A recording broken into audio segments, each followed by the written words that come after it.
पश्चिम Asia में जारी संघर्ष ने उस समय एक नया खतरनाक मोड़ ले लिया जब ईरान ने अमेरिका निर्मित terminal high altitude area defence third network पर बड़ा हमला किया।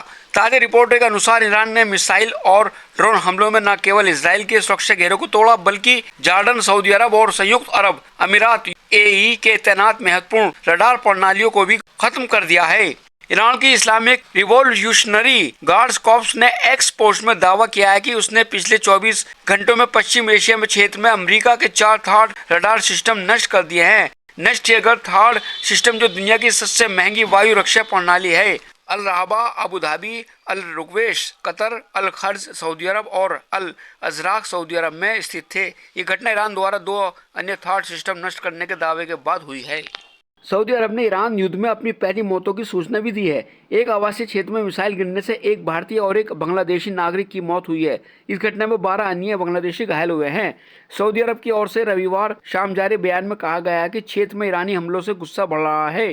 पिछले 9 दिनों से ईरानी ने खाड़ी और अन्य देशों की सैकड़ों मिसाइल और ड्रोन से हमले किए हैं। चीन के विदेश मंत्री वांग यी ने रविवार को यहां कहा कि भारत और चीन को एक दूसरे की प्रतिनिधि नहीं, साझेदारी और खतरे के बजाय अवसर के रूप में देखना चाहिए।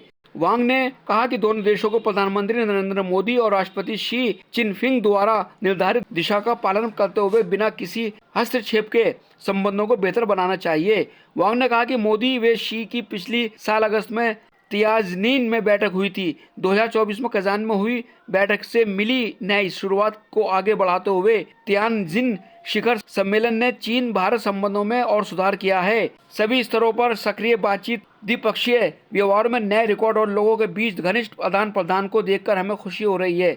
इन सभी से दोनों देशों के लोगों को ठोस लाभ मिला है।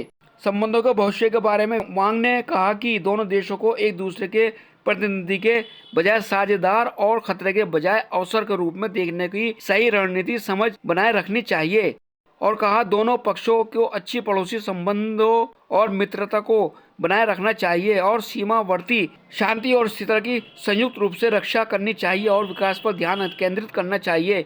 वांग ने कहा एक दूसरे के महत्वपूर्ण पड़ोसी और ग्लोबल साउथ के सदस्य होने के नाते चीन और भारत के बीच गहरे संबंध हैं। चीनी विदेश मंत्री ने कहा आपसी विश्वास और सहयोग दोनों देशों के विकास के लिए लाभकारी है। दोस्तों आज बस इतना ही, बाकी फिर लेकर आते हैं आपके लिए नए नए ताजी खबरें। तब तक बने रहिएगा अपने चैनल स्टार टाइम्स लाइव के साथ।